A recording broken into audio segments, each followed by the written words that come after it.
Negativity energy परेशान कर रही हो, गंदे विचार बच्चों को आते हो, छोटे बच्चों का मन अशांत रहता हो, पढ़ने में दिक्कत रहती हो, रोज सुबह शाम हनुमान चालीसा का पाठ पढ़ाइए, इस चौपाई से हवन करवाइएगा, भूत पिशाच से नकारात्मक ऊर्जा भग जाएगी, विचार शुद्ध हो जाएंगे, हनुमान जी की पूजा से पहला लाभ प्राप्त हो जाएगा। कदर मचा रखा है नकली संतों आचार्यों शंकराचार्यों ने। हनुमान जी शंकर जी के अवतार, 11 रुद्र अवतार। सबसे ज़्यादा जो मैं आस्था रखता था वो रखता था मैं हनुमान जी में, लेकिन उससे मुझे सर कोई लाभ तो नहीं हुआ, लेकिन और हानि होने लगी। जैसे परिवार, अब कई लोग हमको मिलते हैं, बोले हनुमान जी की भक्ति बहुत दिन से कर रहे हैं पर कोई फायदा नहीं हो रहा है।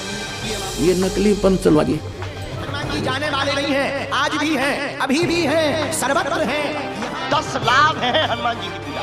हनुमान जी वहाँ प्रसन्न हो गया, आ गया, बोल भाई क्या मांगता है।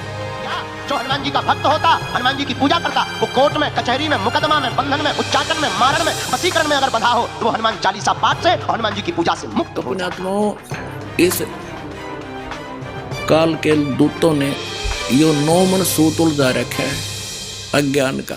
नमस्कार दोस्तों, जैसा कि आपको पता है कि आज हनुमान जयंती है। भारत देश के अधिकतर लोग हनुमान जी की पूजा करते हैं, हनुमान जी को अपना इष्ट मानते हैं। लेकिन आज की वीडियो में हम जानेंगे कि क्या हनुमान जी की भक्ति करने से हमारा मोक्ष हो जाएगा, हनुमान जी की भक्ति करने से कोई लाभ मिलता है या नहीं। तो चलिए वीडियो में आगे बढ़ते हैं और जानते हैं विस्तार से हनुमान जी के बारे में। आज हम जानेंगे 2 संतों से कि उनका क्या कहना है हनुमान जी को लेकर के। सबसे पहले हम जानेंगे धीरेन्द्र शास्त्री जी से, सुनिए। हनुमान जी शंकर जी के अवतार, 11 रुद्र अवतार।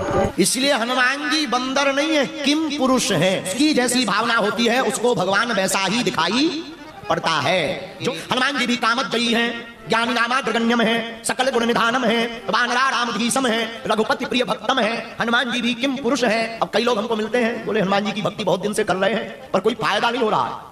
इसलिए हम आपको भी समझा करके, जता करके बता रहे हैं, क्या हनुमान जी को पाना कठिन नहीं है, पर निर्णय ये लेना पड़ेगा, क्या हम भगवान को पाना चाहते हैं। हनुमान जी जाने वाले नहीं हैं, आज भी हैं, अभी भी हैं, सर्वत्र हैं, यहाँ भी हैं, वो कथा सुन भी रहे हैं। हनुमान जी की पूजा से 10 लाभ। पहला लाभ क्या? पहला लाभ है नेगेटिविटी एनर्जी परेशान कर रही हो, गंदे विचार बच्चों को आते हो, छोटे बच्चों का मन अशांत रहता हो, पढ़ने में दिक्कत रहती हो, रोज सुबह शाम हनुमान चालीसा का पाठ पढ़ाइए, इस चौपाई से हवन करवाइएगा, भूत पिशाच से नकारात्मक ऊर्जा भग जाएगी, विचार शुद्ध हो जाएंगे, हनुमान जी की पूजा से पहला लाभ प्राप्त हो जाएगा। जिस बालक को मंद बुद्धि हो, आयु से पीछे चल रहा हो, ब्रेन कमजोर हो, हनुमान जी ज्ञानी नामाग्रगण्यम बुद्धिमताम वरिष्ठम है, हनुमान चालीसा का पाठ करवा करके हनुमान जी के चरणों का जल पिलाइएगा, 9वां लाभ होगा, बुद्धि प्रबल होगी और आप सबल हो जाएंगे।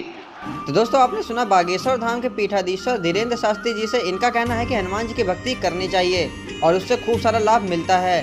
लेकिन इस विषय पर हम संत रामपाल जी महाराज जी से भी जानेंगे। देखते हैं संत रामपाल जी महाराज जी क्या कहते हैं। सुनिए संत रामपाल जी महाराज जी का सत्संग। वीर ये माया अटपटी सब घट आण अड़ी, किस किस को समझाऊं या को वह बांग पड़ी। इस काल यहाँ का जो भगवान है, इसको भगवान कहते हैं। भगवान उसे कहते हैं जो दुख ना दे, केवल सुख दे। ऐसे जुल्म कहर हमारे ऊपर टूट रहे हैं, बरस रहे हैं, और फिर हम कहते हैं ये बड़ा भगवान है, ये अच्छा भगवान है। किस लिए भगवान माना हमने कि देखो कितने अच्छे काजू किस्मत सेब संतरे फलदार वृक्ष हमें दे रखे, फल दे रखे, और ये इतनी बड़ी पृथ्वी पर कैसे बाग बगीचे बना रखे हैं। ये किस लिए बना रखे हैं? और आपको फिर वो भूल जाते हो कि आप किसी का बेटा मर गया, किसी की बेटी मर गई। पीछे सी समाचार पत्र में पढ़ने को मिला, यहाँ बच्चे बता रहे थे कि एक परिवार ने मन्नत मानी किससे? बालाजी से। उनका पुत्र हो गया और उस पुत्र के केस उतरवाने के लिए, मत्था टिकवाने के लिए उस बालाजी में जा रहे थे। 4-5 सदस्य थे, 7वां छोटा सा लड़का था 3 महीने का। रास्ते में दुर्घटना होगी, वो बच्चा बच गया और वो सारे मर गए। बताया खाक मन्नत दी उसने, किसने दी? ये भी भूल है हमारा कि उसने पत्थर ने दे दी, उस बालाजी ने दे दी। एक भक्त सुना रहा था, बोला जी हम पहले तो भूल में थे। उसने एक उदाहरण दिया कि एक भगत हनुमान जी की पूजा कर रहा था। हनुमान जी वहां प्रसन्न हो गया, आ गया, बोल भाई क्या मांगता है? नो बोला जी बढ़िया से सूट दे, मेरा तो कपड़े को नहीं। नो बोला भाई मैं आप लंगोट में रहूं तो कितने थान दूंगा। हनुमान जी ने कहा भले आदमी तो भगवान की भक्ति करे, मैं भी भगवान की भक्ति करूं, मन ने भी कर दे, क्यों दुखी कर रहा है मेरे को। तो पुण्यात्माओं, हम बिना ज्ञान के डले ढो रहे थे। अब इस तत्व ज्ञान से हमें पता चला। क्या बताते हैं गरीबदास साहब जी के जगत का पेखना पेख्या धनी का नाम ना लेखा। जगत का पेखना पेख्या धनी का नाम ना लेखा। जैसे ये दास पहले हनुमान जी का कट्टर पुजारी था, जैसा लोक वेद सुन रखा था हमने, क्योंकि आत्मा भगवान के बिना रह नहीं सकती। पुण्यात्माओं, यहां चाहे कोई करोड़पति हो, चाहे अरबपति, चाहे खरबपति हो, और चाहे सारी पृथ्वी का पति हो, और उसको संतान भी हो, संतान उसकी नेक भी हो, पर संतुष्टि नहीं हो सकती। आत्मा में प्रसन्नता नहीं हो सकती, क्योंकि आत्मा को उस सुख की आवश्यकता है जो यहां पर है नहीं, और उस सुख को प्राप्त हुए बिना यह संतुष्ट हो नहीं सकती। फिर इसको यह भी पता है कि भगवान आकर बताते हैं स्वयं अपनी महिमा। अब कबीर परमात्मा कहते हैं, धर्मदास सुन अमर कहानी, अपनी महिमा हम आप बखानी। कि अपनी महिमा मैंने आप बतानी पड़े आकर के। इस मेरी महिमा का बताने वाला इस पृथ्वी पर कोई 21 ब्रह्मांड में नहीं छोड़ रखा, इसलिए किसी को याद ही नहीं रहा। सबको भांग पिला रखी है, सबके 3 इंजेक्शन लगा रखे, तीनों गुण इनके ऊपर प्रभावी है। इनको सो दिए को ना, इनको जितना दिखाई जो बेटा बेटी कार कोठी आगे कुछ दिखाई नहीं देता, इन बोली आत्माओं को इतना बांध दिया इनकी बुद्धि को। तो क्या बताते हैं कि अपनी महिमा मैंने आप ही आके बतानी पड़ी। तो इस परमात्मा के से प्राप्त ज्ञान के आधार से हमें फिर दिखाई देने लगा। जैसे ये दास पहले हनुमान जी का पुजारी था, लगातार 25 वर्ष तक, यानी 10-12 वर्ष का ये दास ऐसे अपने साथी विद्यार्थी से सुनकर कि हनुमान चालीसा का 7 बार पाठ करना चाहिए प्रतिदिन, और श्री कृष्ण भगवान परम शक्ति है। वो ब्राह्मणों का लड़का था, और हम ऐसे कुल में जन्म लिया हुआ था, अच्छे आदमी सारे थे, लेकिन राम नाम का आसपास नहीं थे।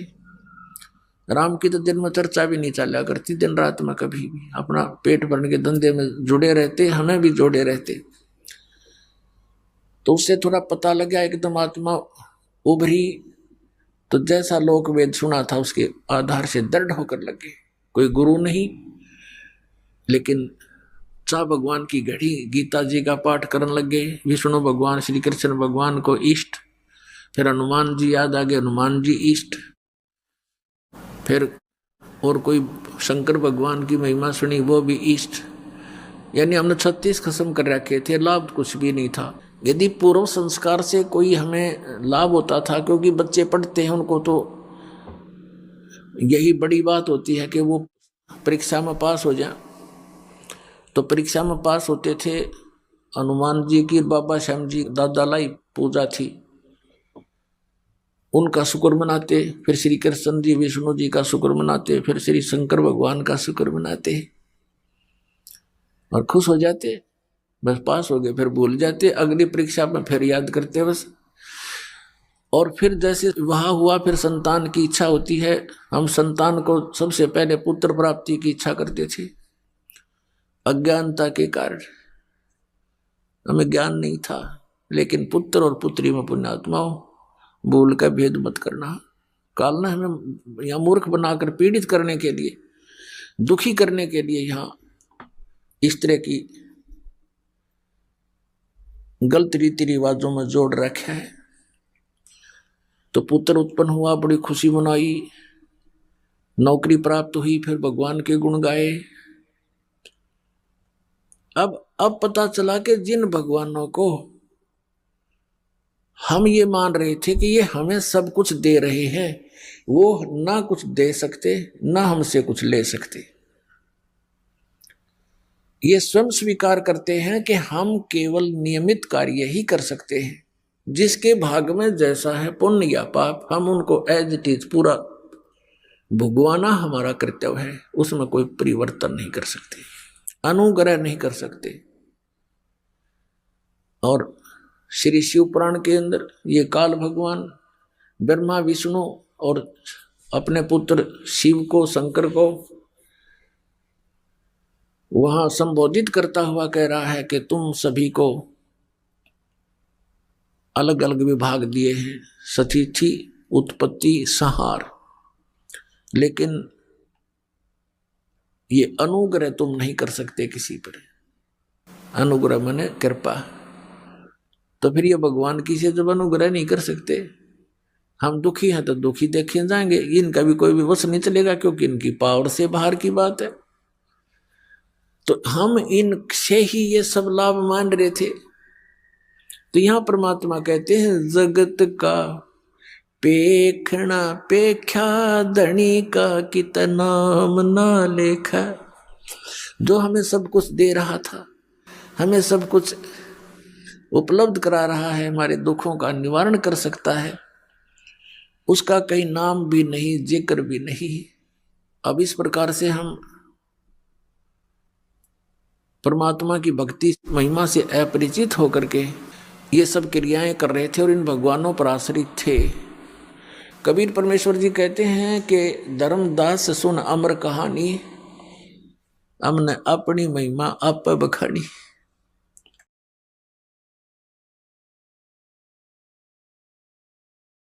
नमस्कार सर। सर जी नमस्कार। सर क्या नाम है आपका? सर मेरा नाम संतोष सिंह है। संतोष जी आप कहाँ से हैं? सर मैं जिला बदायूं उत्तर प्रदेश से हूँ। संतोष जी संत रामपाल जी महाराज से नाम दीक्षा आपने कब ली? सर मैंने अगस्त 2013 में संत रामपाल जी महाराज जी से नाम उपदेश लिया है।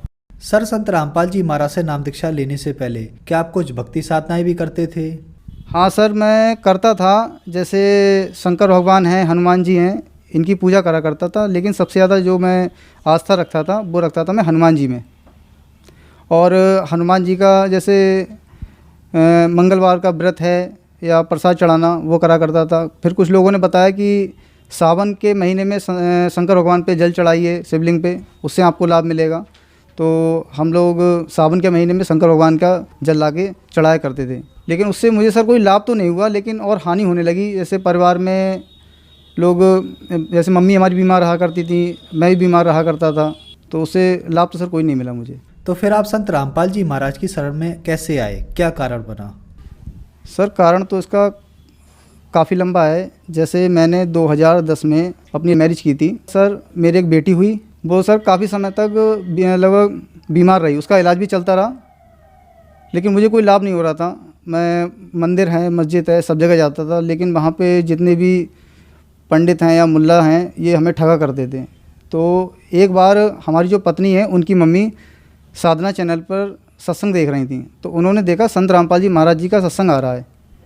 तो उन्होंने देखा कि संत रामपाल जी महाराज गीता के कुछ पृष्ठ खोल के दिखा रहे थे, जिस पे लिखा हुआ था कि रजोगुण सतोगुण तमोगुण की साधना करने वालों को राक्षस स्वभाव का धारण किया वो मनुष्यों में नीच, और भी वेद भी दिखा रहे थे। तो उन्होंने प्रोग्राम देखा, लगभग काफ़ी दिनों तक देखती रही। उन्होंने फिर हमारी पत्नी को बताया कि बेटी ऐसे एक संत रामपाल जी हैं हरियाणा में, उनका सत्संग आता है, लेकिन वो बताते हैं कि किताबों में ब्रह्मा विष्णु महेश नासवान हैं और जितने भी धर्मगुरु हैं ये इन सभी की पूजा कराते हैं।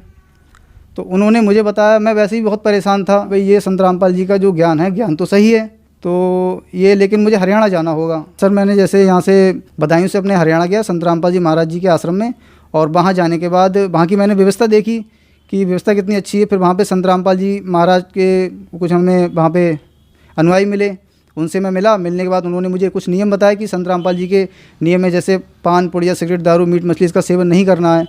तो मैंने कहा ठीक है कोई बात नहीं। फिर मैंने संत रामपाल जी महाराज जी से नाम उपदेश लिया। नाम उपदेश लेने के बाद फिर मैं अपने घर आया। घर पे मैंने बच्चों को बताया कि भाई वहाँ तो किसी प्रकार का कोई पैसा भी नहीं लेते हैं और संत रामपाल जी जो नाम देते हैं बिल्कुल फ्री देते हैं। फिर मैंने बच्चों को भी जुड़वाया अपने 2014 में। संतोष जी संत रामपाल जी महाराज से नाम दीक्षा लेने के बाद क्या आपको कुछ लाभ भी प्राप्त हुए? हाँ सर मुझे लाभ बहुत हुए, क्योंकि मेरी जो आर्थिक स्थिति थी सर बहुत कमज़ोर थी।